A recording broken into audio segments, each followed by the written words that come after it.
राजा जनक की सभा लगी हुई है। किस बात पे? राजा जनक को स्वप्न आया। स्वप्न में क्या देखते हैं?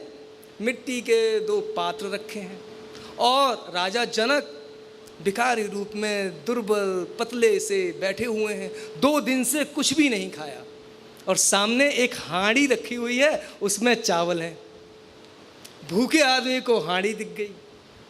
वो चावल खाने ही वाले थे कि बैलों ने सींग मार के उस हांडी को तोड़ दिया। जैसे ही हांडी टूटी, आंख खुल गई। अब प्रश्न आया, क्या सत्य? जो सपने में देखा था वो सत्य, या जो अब है वो सत्य? लो साहब, शास्त्रार्थ आरंभ हुआ। बड़े बड़े विद्वान आ रहे हैं और जो सबसे बड़े विद्वान वहां बैठे हैं वृंद, वो भी इस बात का उत्तर देने में असमर्थ हो गए कि सत्य क्या है। जो सपने में देखा था वो सत्य है, या जो आंख खोल के देख रहा हूं वो सत्य है? इसका समाधान उत्तर किसी के पास नहीं था। क्या हुआ फिर? उस सभा में कहोल ऋषि के पुत्र अष्टावक्र, जिनकी उम्र मात्र 12 वर्ष, उन्होंने सभा में प्रवेश किया। भाई, अष्टावक्र नाम है, 8 जगह से टेढ़े हैं,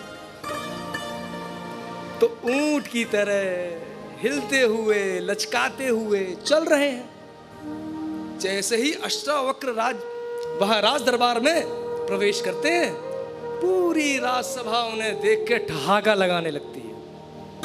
महाराज जनक के मुख पर भी मुस्कान आ जाती है और अष्टावक्र और खिलखिला के हंसते हैं। अब तो जनक के आश्चर्य का ठिकाना नहीं। राजा जनक उनसे पूछते हैं, हे तात बालक, ये सब क्यों हंसे? इसका तो कारण मुझे ज्ञात है, पर तुम क्यों हंसे?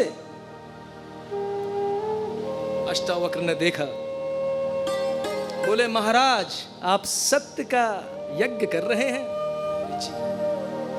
और इस यज्ञ में आपने जिन लोगों को बुलाया है उन्हें सत्य का कुछ भी पता नहीं। कैसे? अरे एक बात बताओ, सबको बनाने वाला वो परमात्मा, सब उसी ने बनाए, तो जरा इनसे ये तो पूछो, ये इस काया पे हंस रहे हैं या उस परमात्मा पे हंस रहे हैं? परमात्मा ने तो ये सारा जगत बनाया ही आनंद के लिए है, पर इनसे पूछो, इनका जो आनंद है ये परमात्मा से जुड़ा है या नाम रूप से जुड़ा है? पूरी सभा शांत। कहोल ऋषि का पुत्र अष्टावक्र, पूरी सभा में 12 वर्ष का बालक, सब देखते रह गए, कौन है ये? इतनी अद्भुत प्रतिभा। बोले, बालक क्या तुम्हारे पास समाधान है? अष्टावक्र ने पूछा, किस बात का? बोले, ये कि महाराज ने स्वप्न देखा था, जब स्वप्न टूटा, उनकी आंख खुली, तो उनका पहला प्रश्न यही था कि सत्य क्या है? जो स्वप्न में देखा था वो सत्य है, या जो जागृत में अभी देख रहा हूं वो सत्य है? अष्टावक्र फिर हंसे, बोले, दोनों ही झूठ हैं। जिसको सपने में देखा वो भी झूठ, जो अब देख रहे हो वो भी झूठ, लेकिन जिस अधिष्ठान में सपना देखा गया और जिस अधिष्ठान में तुम अभी जागृत महसूस कर रहे हो वो अधिष्ठान सत्य है। जिस अधिष्ठान में सब कुछ हो रहा है, सारे आभास प्रतीत हो रहे हैं, वो सत्य है राजन। सत्य ना यहां है ना वहां है, जो है वही सत्य है। आंखें फटी की फटी रह गई। जरा सा बालक, इतनी प्रतिभा, कहोल ऋषि का पुत्र था। जब गर्भ में थे अष्टावक्र, वेदों का पाठ चल रहा था, उनके पिताजी पाठ कर रहे थे। गर्भ से ही आवाज आ गई, पिताजी ये आप जो पाठ किए ये अशुद्ध है, इसमें गलती हो गई, इसका अर्थ ही बदल गया।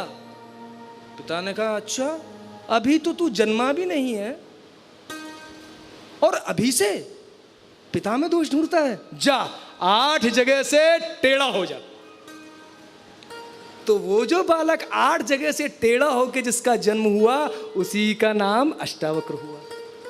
उनके पिता कहोल ऋषि गए शास्त्रार्थ में, राजा जनक के यहाँ, और शास्त्रार्थ की ये शर्त थी, ये नियम था कि जो शास्त्रार्थ में हार जाएगा वो जल समाधि ले लेगा। कहोल ऋषि हार गए और उन्हें जल समाधि लेनी पड़ी। अब अष्टावक्र आए हैं दोबारा और उन्होंने वृंद को वहां पराजित किया। अब जनक कहते हैं महाराज आपने उत्तर तो दे दिया, ज्ञान कैसे? ज्ञान नहीं हुआ। आपकी बात ठीक है, बात तो ठीक है, लेकिन वो अधिष्ठान क्या है मुझे कुछ समझ में नहीं आया।